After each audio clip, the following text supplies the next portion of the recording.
Sejam muito bem-vindos ao canal, sou o professor João Matos e a gente vai fazer hoje o grande lance, o bicho de 7 cabeças, certo? Um dos, né, da matemática financeira. A gente vai trazer hoje os conceitos de taxas, certo? A gente, no edital do BNB, a gente tem uma variedade considerável de taxas a abordar. E hoje eu trouxe todas elas, certo? A gente vai falar um pouquinho sobre as taxas efetivas, nominais, proporcionais, equivalentes e um pouco de... A gente vai falar de tudo que tem lá na descrição do edital, nesse subtópico da matemática financeira, certo? Bom, vamos lá, vamos começar. O vídeo de hoje vai ser teórico, então eu quero te explicar o conceito e o motivo das coisas e, claro, tem um exemplozinho para tu ver como é que faz as contas. A matemática financeira, a gente vai ver que ela é um ramo da matemática que se preocupa em estudar o comportamento do capital ao longo do tempo. Beleza. Isso aqui, para tu que já chegou até aqui, já viu juros simples, juros compostos, tá de boa. Hoje a gente vai estudar os tipos de juros, os tipos de taxas de juros, certo? Veremos os diferentes contextos de aplicação desses tipos de taxa: nominal, efetiva, equivalente, proporcional, real e aparente. Porém, nos convém antes saber o que é de fato taxa. Beleza? Bom, a matemática financeira, as taxas de juros correspondem à taxa de remuneração do capital no determinado tempo, certo? Que pode ser expressa por porcentagem ou por valor bruto, que é a parte decimal. Ou seja, a taxa é o tantinho que o dinheiro vai se replicar ou vai se reproduzir, certo? E esse tantinho é definido por uma porcentagem. Só que determinados problemas e determinadas capitalizações exigem um pensamento diferente em cima da taxa. Por exemplo, quando eu falo de juros simples, a taxa é aplicada de um jeito. Quando eu falo de juros compostos, a taxa também é aplicada do mesmo jeito, só que o regime de juros que é diferente. Então, o montante final gerado é diferente. Fechou? Beleza. Só que, e se eu pegar uma taxa, eu posso simplesmente pegar uma taxa ao mês, multiplicar ela por 12 e gerar uma taxa ao ano? Será se gera o mesmo valor no seguinte quesito? Será se uma taxa capitalizada mês a mês gera o mesmo tanto que uma taxa capitalizada anualmente só multiplicando por 12? E aí vem esses conceitos de taxa, certo? A gente precisa de uma taxa, por exemplo, que é equivalente a uma taxa ao mês. Exemplo, se eu tenho 1% ao mês, multiplicar por 12 seria 12% ao ano. Só que aí vem a pergunta, será se 12% ao ano em cima de R$1.000 gera o mesmo tanto que 1% ao mês durante 12 meses? Será se essas taxas são equivalentes ou não? Esse é o grande pulo, essa é a diferença, certo? Mas antes disso, eu separei em dois grupos de taxa para falar para vocês. O primeiro, ele é mais simples e mais ligado ao mundo real. O segundo, ele é um pouco mais voltado às questões e lance de contrato, financiamento, esse tipo de coisa, certo? Então, a gente vai abordar primeiro a diferença entre o juros real e o juros aparente, beleza? Bom, esse nome aparente é porque ele literalmente está aparecendo na questão, ou no enunciado, ou lá no seu contrato de financiamento. E aí, esse juros aparente também pode ser chamado de nominal, certo? No final das contas, eles são os juros literalmente aparente, o que está exibido para você, beleza? Então, pode ser que alguma questão traga o aparente como nominal, o nominal como aparente. Essa troquinha não tem problema. Então, vamos lá. A diferença crucial entre a taxa real e a aparente está na consideração ou não na inflação do período do tempo. Vamos lá.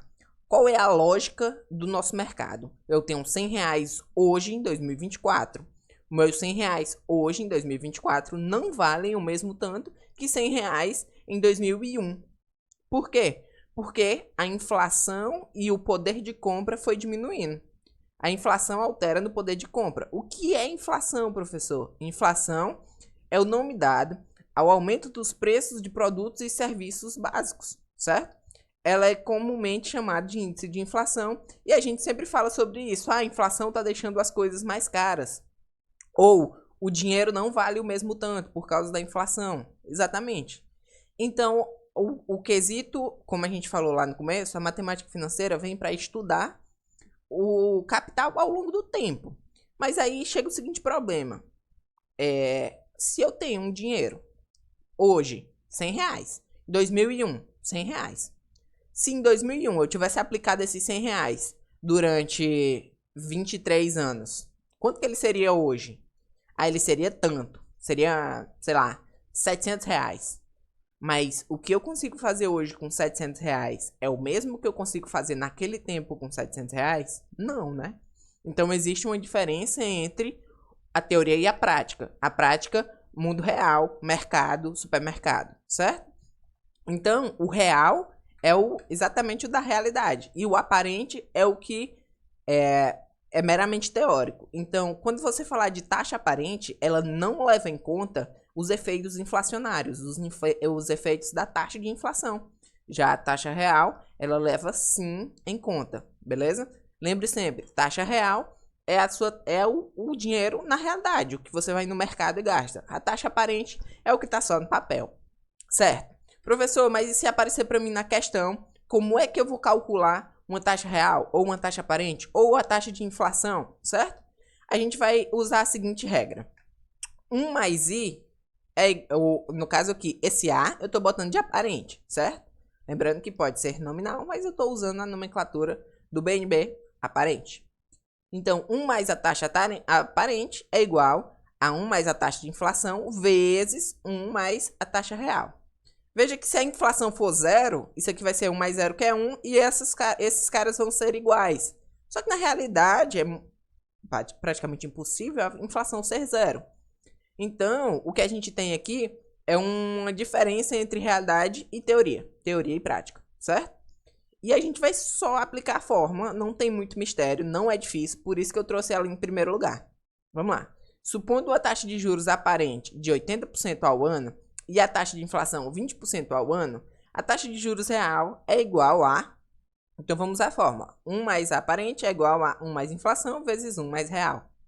Quanto é a aparente? 80%. Botei 0,8. Sempre use o bruto, a forma decimal. Quando você for fazer as continhas, vai ser mais fácil, certo? Vai ser melhor mexer com decimal do que mexer com fração. Então, 1 mais 0,8... vai ficar igual, ó. Quanto é a inflação? Inflação, 20%, 0,2. Então, 1 mais 0,2. Quanto é a taxa real? Não sei, é exatamente o que eu quero saber. Eu deixei ele para ser nosso I. Então, ó, 1 mais 0,8, 1,8. 1 mais 0,2, 1,2 vezes 1 mais I. E agora, eu distribuo, eu divido? Faço a divisão primeiro. Mandei o 1,2 dividindo, 1,8 dividido por 1,2.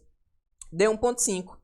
Então, ó, se 1,5 é igual a 1 mais I, quanto é o I? É 0,5. 0,5 convertido para fração e porcentagem, daríamos a letra C. A gente já teria uma questão garantida só aplicando a fórmula, certo? Sem mistérios. Então, é assim que você vai tratar os juros aparente e os juros real. Sempre vai ter a inflação no meio. Pode ser que a questão te peça a inflação e te dê os dois à ponta. Daí depende do enunciado, beleza? Vamos lá. Dá prosseguimento agora para as outras taxas. Taxa nominal, efetiva, proporcional e equivalente. Aqueles nomezinhos que eu botei no segundo bloco. Bom, essas taxas aparecem quando tratamos de modificar os dados informados na questão. Como assim? Comumente as questões trabalham com as coisas todas batendo. Como assim batendo? Tempo está em mês, taxa está em mês. E aí, calcule os juros, calcule o montante, tudo ótimo. Tempo está em ano, taxa está em ano, a capitalização é anual. Tá tudo ótimo. Só que se você mexer, se a questão te der uma mexidinha, tempo em ano, taxa em mês e capitalização em mês, aí você já troca o seu tempo de ano para 12 meses, certo? Ótimo. Nas questões de juros compostos e simples, sempre busque modificar o seu tempo e não modificar a taxa. Porque se pudesse modificar a taxa tão facilmente, não existia esse monte de taxa, certo? Não é tão simples quanto aparenta, como eu falei no começo. Não é só pegar uma taxa em mês e multiplicar por 12. Calma lá. Então, sempre que você estiver lidando com juros simples e compostos, busque transformar o tempo para a taxa. beleza? Mas vamos lá ver o que é esses caras, beleza? Ó, vamos começar com a taxa nominal. Taxa nominal é a taxa em questão que pode ou não estar de acordo com o tempo ou capitalização, certo? A taxa proporcional vem de uma proporção. É obtida por uma regra de 3 simples a partir da nominal. Então, se liga, muita atenção. Pode ser que essas duas venham só sendo chamadas de nominal e tchau. Por quê? Porque a proporcional é só você pegar e multiplicar, ou pegar e dividir. É bem simples. Então, pode ser que uma questão não te diga, em letras garrafais, que ela está falando da proporcional. Você vai ver mais na frente onde é que a gente vai usar ela e por que ela é importante, certo? Ah, professor, a nominal é a que aparece na questão que está ali no enunciado e tchau? Exatamente. E a proporcional é só você mexer com ela, só você brincar com ela. Um exemplo, ó. Eu trouxe essa questão, ela já está feita em um vídeo anterior, mas alto lá. Se liga. O investimento rende a taxa de juros compostos de 12% ao ano, com capitalização trimestral. O que é que isso quer dizer? Os juros correm a cada trimestre, certo? Então, para obter um rendimento de 609, daqui a 6 meses, devemos investir tanto. Beleza. A pergunta não nos preocupa muito. Se você quiser ver a resolução dessa questão, tem no vídeo anterior sobre juros compostos. Mas o que eu quero pegar é colher as informações do enunciado. O 12%, ele não está explícito, então ele é o nominal, taxa nominal, certo? Ah, professor, se eu manipular o 12% ao ano e transformar em 1% ao mês, já vira uma taxa proporcional, certo?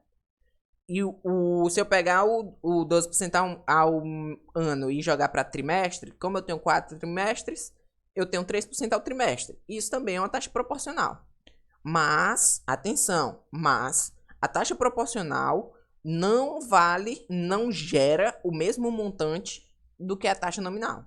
Por exemplo, 12% ao ano é uma coisa, 1% ao mês é outra coisa. Por quê? Porque depende da capitalização.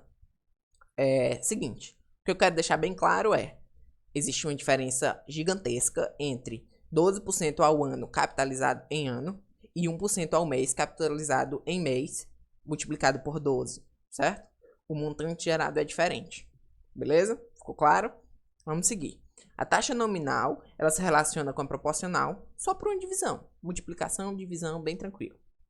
Bom, e as outras? As outras, a efetiva, é a taxa que resolve o problema que eu acabei de falar. Ela é efetiva porque, mesmo se eu aplicar em um tempo diferente, ela gera o mesmo montante final. Por exemplo, professor, você falou que se eu pegar uma taxa de 12% ao ano e aplicar em mês, não vai dar o mesmo tanto. Não vai dar. Porque seria só 1%, né? Então eu tenho que pegar uma taxa que efetivamente gere. E aí por isso existe a taxa efetiva. Dizemos que a taxa efetiva é equivalente à taxa proporcional ou nominal dada no tempo certo. Beleza? Esqueci de anotar, mas é no tempo correto. Por exemplo, quando eu tenho aqui, ó, uma taxa capitalização trimestral.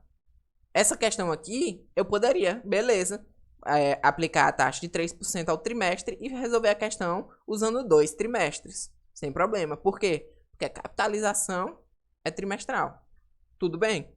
Mas se eu tivesse uma capitalização mensal, eu teria que calcular uma taxa efetiva. Ou se eu tivesse uma capitalização que não me dá uma taxa tão óbvia, né? Eu teria que mexer nisso. Como assim, professor? Vamos pro exemplo.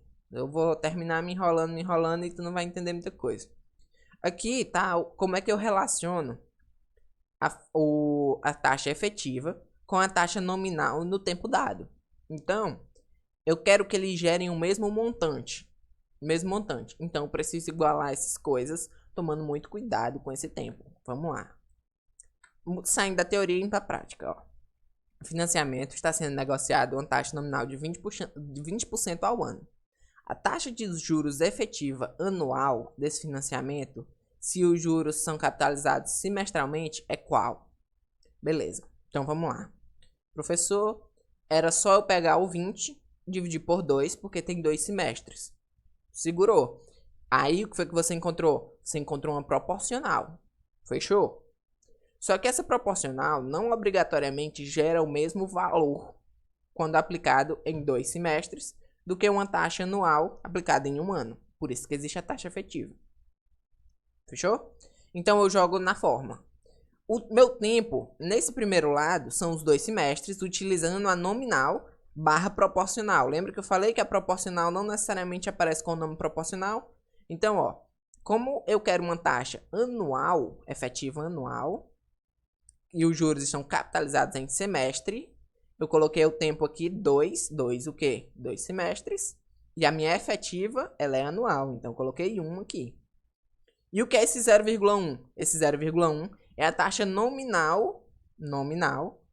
Ah, mas aqui tem 20. Então eu errei? Não, ó. Aqui tem 20% ao ano. Mas se eu estou considerando 2 semestres, eu preciso ver a taxa ao semestre proporcional.